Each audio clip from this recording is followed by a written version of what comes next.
Good evening and welcome to News 24. This is Tamima Islam at the top news of the day.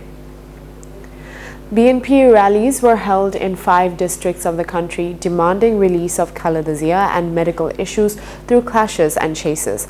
At a rally in Tangail, BNP Secretary General Mirza Fakhrul Islam Alamgir called on the government to abandon the game of dialogue. BNP leaders have warned to boycott if there is a one-party election.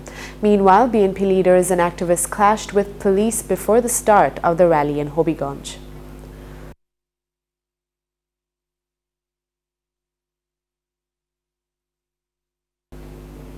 The Jatiyo Samajtantrik Dal JSD has proposed to take initiative to make a permanent law in the President's dialogue to form an election commission. Hasanul Haq Inu, president of the party, thinks that by not taking part in the dialogue, those who call this process a farce actually want to thwart the next election. Earlier, a 6-member delegation led by party president Hasanul Haq Inu entered Bangabandhu Bhavan shortly before 4 p.m. The delegation also included JSD General Secretary Shirin Akhtar, Co-President Rezal Karim Tansen, Acting President Rabiul Alam, Standing Committee Chairman Mir Hussain Akhtar and Musharraf Hussain. Earlier on December 20th, the main opposition Jatiyo Party held a dialogue with the President in Parliament. The party proposed to enact legislation before forming the EC.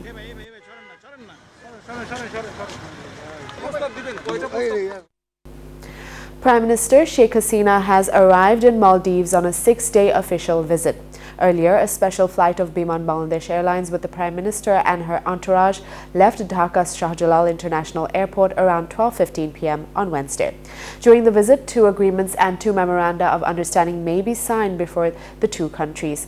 These are the 2 agreements on the avoidance of double taxation and the exchange of prisoners, and 2 memorandums of understanding on the renewal of healthcare and medical sciences and the cooperation in the development of youth and sports in both countries. Besides, the agreement to recruit specialist doctors from Bangladesh to Maldives will also be renewed. Bangladesh will gift 13 military vehicles to Maldives as a symbol of friendship between the 2 South Asian countries. After the visit, the Prime Minister is scheduled to return to Dhaka on December 26th in the afternoon. The much-anticipated Green Dhaka Nagar Paribahan will be launched from next Sunday. This bus service will run from Ghatachar to Kanchpur as scheduled in 6 routes. For this, 30 and 20 BRTC buses have been taken from Trans-Silva Paribahan. Dhaka South City Mayor says that through bus route rationalization, discipline will gradually return to public transport.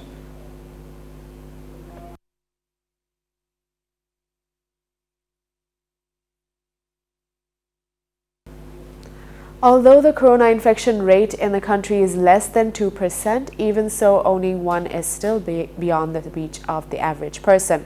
Experts say the decision to give corona vaccine booster doses may be effective in controlling Omicron. In addition, there is no need to re-register to give the booster doses, says the Additional Director General of the Department of Health. Meanwhile, in the last 24 hours, 1 more person died of COVID in the country and 352 people have been newly identified with the infection.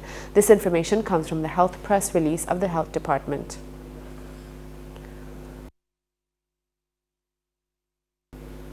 Bangladesh are taking on India in the final of the SAF Under-19 Women's Championship. The match started at 6 p.m. at Bir Sheshto Sipahi Mustafa Kamal Stadium in Kamalapur.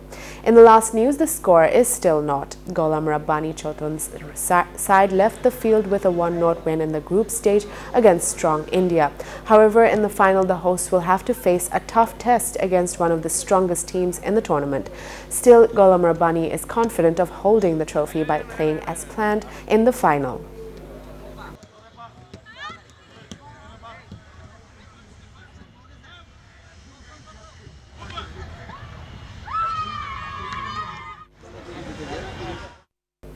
That's all the news for today. Thank you for watching News 24. Please stay with us.